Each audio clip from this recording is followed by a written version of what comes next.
Okay, so hey guys, and welcome back to another Axel 72 video, and I'm back with another interview, and I'm here with Kyran Jones. How are you, lad? Yeah, all good, thanks, mate. All good. Thanks for having me. Great, I very much appreciate you coming on the channel, mate.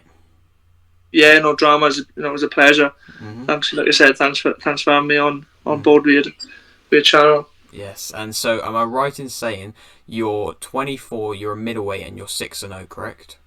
That's it, mate. Yeah, that's it. Great, okay, so if you're on your around here and you haven't yet subscribed, please do so. Like it if you do need like a video, and let's get straight into it. So, the question which I always like to start off with is who inspired you to get into boxing? What inspired me? To be honest, it was myself. My dad have always been, involved in martial arts. Done a bit of karate myself. Yeah, he took me to the gym when I was 6 years old, and yeah, ever since, from the first time I laced a pair of gloves up, I've loved it. And yeah, so when I was first boxing, it was like, it was Joe Kawasaki. hmm I'd look up to Joe Kawasaki. You'd have Roy Jones Jr., Floyd Mayweather. They were all fighters I looked up to as a youngster. But yeah, I fell in love with the sport from word go really, and yeah, I'm still the same now. I enjoy it the same amount now as I did then. So yeah, it's always been a big part of my life, hmm and yeah, I'm just enjoying my time in boxing. Definitely, and it's good to see that you keep the passion even from the very start to now. 100%. You've got to be motivated in this sport. I don't know if you don't enjoy this sport, then it's pointless doing it. It's such a tough sport, isn't it? hmm Yeah, you got to be so disciplined, and yeah, I just love it. You know what I mean? It's a lifestyle to me now. I live the life. Yeah, and yeah, I just love the sport. I love everything about it. I'm a big boxing fan. Not just a boxer myself, but I'm a big boxing fan to go with it. hmm And yeah, I just love the sport. Great, and so you, if I'm right in saying, went down the amateur route like most fighters do. And so, what happened in your first amateur fight, if you remember? Yeah, so I lost my first two amateur fights to the hmm same kid. In fact, boxed on the local club show. It was our own show, in fact. hmm Boxed a kid from the Heads of Valleys. Good little kid. Yeah, he beat me my first fight, and then the second fight, yeah, boxed him on his show, like a return kind of fight thing. hmm And it was a lot closer fight the second time. Could have gone either way. Couldn't argue with the decision. But yeah, and then I won my next 10 then. So yeah, I lost my first two. Was a bit upset, hmm but yeah, then it was a great experience, and yeah, I loved that my first fight. There, all the boys there from the football. Yeah, all my mates, all my family, and yeah, it was a great buzz. And for it to be on a home show, not on a away show, it was yeah, it was a bonus. So yeah, it was great. Definitely great to hear. And so, what was your biggest achievement from the amateurs? Biggest achievement, probably boxing in the represent Wales in the Commonwealth Games. hmm The whole event. hmm It was yeah, it was absolutely great. Being on the the Commonwealth Village, sorry, being with rubbing shoulders with Usain Bolt, hmm um, right type of athletes, and just being involved in the event. Also, my first international boxing for Wales when I was 12. hmm So it was quite an historical event. Boxing against Ireland we did, and Wales over in Ireland, and Wales I don't think I haven't didn't beat Ireland in over 10 plus years at the time. And yeah, we went out there, and yeah, we beat them 9-8, Oh and wow, okay. so it was a great event, and I won my fight. hmm Yeah, I beat the Europeans bronze medalists at the time. So yeah, it was great. I was quite inexperienced. I only had about 12 fights, and to go over there and beat the Irish champion and the European bronze medalist was a great Yeah, achievement. And yeah, it'll be remembered. definitely. And so, going back to the fact of where you said you were in the Commonwealth Games, was it a bit, in a way, like, were you a little bit starstruck in the fact of, you mentioned some of the names that were there with you? How was it like, just a young kid kind of around all these like big athletes that you've known for It was years? yeah, it was unbelievable. It felt surreal, to be fair. Yeah, but I took it all in my stride, enjoyed the moment, and yeah, I was very young. I was 20, so I was quite young to be out there. hmm Um, yeah, but I enjoyed the moment. I was on the Welsh program for 3 years. And then obviously the old training camps, and the build up to the Commonwealth Games was amazing. And like I said, to be around athletes like that, not just the boxing athletes, but with all the other different sports, and it was absolutely amazing and one experience. Definitely. And so, with your amateur career, you seemingly did accomplish quite a lot. Do you remember a roundabouts number of how many fights you had? I had just shy of 100 fights. I had 97 fights, amateur fights. About, if I can remember, about 60 of them being international fights. So, I've had a good, amateur apprenticeship kind of, if you want to say. I boxed all around the world as an amateur.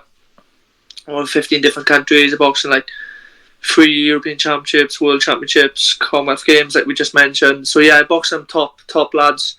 All the European countries, the Russians, the Kazakhstans, the Azerbaijan lads. They're all top level fighters, and they've put me in good stead for the pro ranks. And I feel I know that the amateurs is totally different to the pros, but I can take a lot out of my amateur career into the pros. So yeah.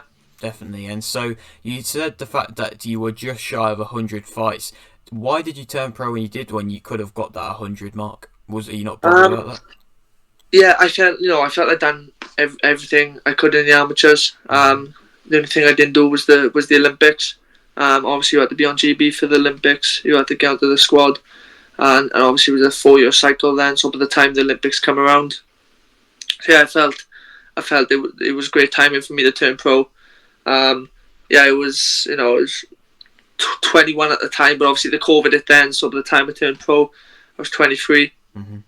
It was great timing for me. I'm still young as a pro fighter. I was a pro fighter, you could say, but I'm learning all the time, and I feel great. And so you've had 6 pro fights now, and I was wondering, which fight would you say has been your toughest so far? My toughest, probably my first fight. I've won every fight comfortably, but probably my first fight, because I give a lot of weight away.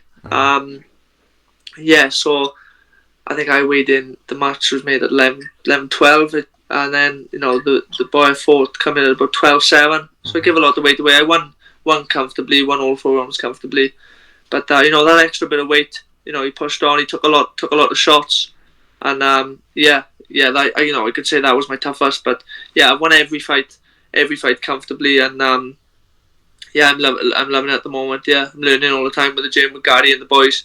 Got a great team around me, and the only way is up, and the future's bright. Definitely. And so you spoke about your first one being your toughest, and you said but the fact of you have comfortably won all the fights so far. So I was wondering, which fight would you say you've performed your best in? The best, probably the Matchroom show. So I boxed on Joe Cordina's undercard.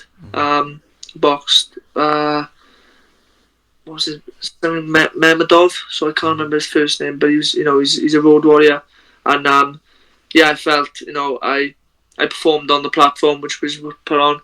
So it was a massive platform, and I performed on that platform, and the main thing why I performed so well was my opponent was throwing back. So it was a lot more gaps appearing. With these no offense to these journeymen, the absolute warriors, and if some of them can be quite negative, but Memedov was coming at a go, and he comes to have a go every fight he's in. He came to have a go, and more gaps was appearing, more counters, more I was utilising them gaps, which made me perform well. And as I go up through the levels now, the better fight that I come up against, the better I perform, because I have a lot more coming back at me. Do you know what I mean? So I was the same in the amateurs. The better the opponent, the better I was performing. So the better Memedov was, the more shots he threw, the better I performed. So it just goes to show. But it was a great event, and I feel that was my best performance of the day. But I still didn't get out the second gear, to be honest with you. So the best is still yet to come. And like I said, I'm learning in the gym all the time. I've got a lot more gears to go through, and we'll show that as we go through the levels, and we'll show what me and Gary and the team have been working on. Definitely. And I liked the fact that you were mentioning about how you were looking for them technical aspects, which saying you're still young in your career, a lot of fighters wouldn't have the knowledge or the ring IQ to go for them counters and want somebody to come on and really press them, but you clearly do, and it shows that you're learning at a very quick rate. Yeah, I thrive on opponents like that. I thrive on people throwing shots back at me because I have the sparring, I have the quality sparring in preparation, so I'm used to it. Mm-hmm. So yeah, if you get in quality sparring, I'm always getting quality sparring down the gym with Gary and the boys, and as soon as I'm fully prepared, then come fight night for whatever comes my way, and them counters just come natural on the night. Mm-hmm. And so moving back a little bit, just to kind of compare two things, what differences would you say are there between amateur fighting and pro fighting? There's plenty of differences. Obviously, it's smaller gloves. Mm-hmm. It's longer rounds, mm-hmm. and more importantly, there's a lot slower pace. Mm-hmm. So we got within the amateurs, it's points picking over 3 rounds. So it's whack bam wall up. You got to win that first round, and you got to win them first 2 to make sure you win the fight. So you got to go all guns blazing. But yeah, the pros, you can slow things down. Yeah, you can you got the longer rounds to get into the fight. You can break your opponent down over the rounds, and it's a lot different. And I feel that suits me better. I feel that I'm better over the longer rounds. I can, like I said earlier, I can break the opponent down. I feel that my work rate as for a middleweight, is quite hefty. So yeah, I feel that the pro game is suited to me, and because of that slower pace and that difference from the amateurs and pros. Mm-hmm, definitely. And so you spoke a little bit on before the fact that you were on a Matchroom card, and I was wondering, what is it like working with Matchroom? It's unbelievable, absolutely unbelievable. The whole fight, not just the fight night on the platform, but the whole week. The press conferences, the public workouts, the weigh-ins, everything's just run so well. Mm-hmm. Everything's run spot on, and to be around the fighters of like Gamble Yafai, Don Smith, Callum French, and the main man himself in Joe Cordina, it was incredible. To be asked questions in the press conference by Ed Ewan was amazing. And to top it off was the fight night one event. Mm-hmm. Even though I was on quite early, I took a big crowd down. I took about 150 down on 2 weeks' notice. So yeah, it was a big crowd, and obviously also Ben Crocker was on the show as well. Yeah. So he took my stablemate. He took a load of crowd down. So yeah, it was and to top it off with a good performance, with top your week off, and yeah, it was absolutely amazing. And I could get used to events like that. Mm-hmm. Do you know what I mean? And I loved every moment of it.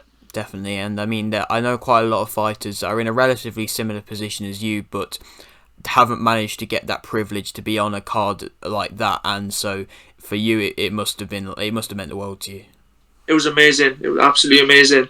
Like I said, I could get used to being on platforms like that, and I'd love to, like I said earlier, as I go through the levels now, I'll show what I'm capable of, and as long as the promoters can see and we get them opportunities, I can show what I'm capable of. Definitely. And so, speaking of showing what you're capable of, do you have a possible date of when you might be fighting next? Well, I've had my last fight was August the 13th, mm-hmm. so I had about a 2-week break out the gym. Mm-hmm. A little rest to recuperate, recharge the batteries, and back in the gym now this week. So I'll have a chat to Gary, see when the next date is, and then back to business, back to camp, mm-hmm. and make sure I'm fully prepared physically and mentally for the next date. Mm-hmm, definitely. And so you haven't got a fight coming up yet, but when you do, I'm sure you're going to be wanting to continuously grow your fan base, which, I mean, you do seem to have a good fan base at the moment, but I was wondering, why should people come and watch you? What makes you different to other fighters? I just feel, that I bring the excitement. I feel like I'm a classy middleweight. Mm-hmm. I'm a big middleweight with, carries speed, mm-hmm. which brings power. I bring a bit of everything, to be fair. I can box inside, box on the back foot, good counter fighter. Yeah, and I fetch, the future's bright for me, I believe. And, as long as people get on board, like I said, people can see what I'm capable of, and yeah, let's go. Definitely. And so you spoke about showing what you're capable of, but what do you believe you are capable of? How far do you believe you can go in the sport? Every boxer wants to become world champion, don't they? That's every boxer's dream. So that's what I would love. But I'm a realist. Do you know what I mean? Yeah. And at middleweight, the division is stacked, and to win that British Lonsdale belt would be a dream for me. Then anything after that is a bonus. But yeah, like I said, every boxer's dream is to become world champion, and that's my ultimate dream.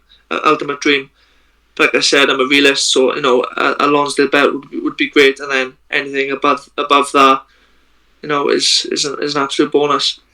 Definitely. And so you spoke about the division being stacked as what you're in, and so I was kind of wondering if you could fight any opponent in your division at any level, who would you fight? Who would be a dream opponent? A massive name in the division has got to be Canelo, isn't it? Do you know what I mean? Yeah. He's a huge name. I know he boxed at super middleweight as well.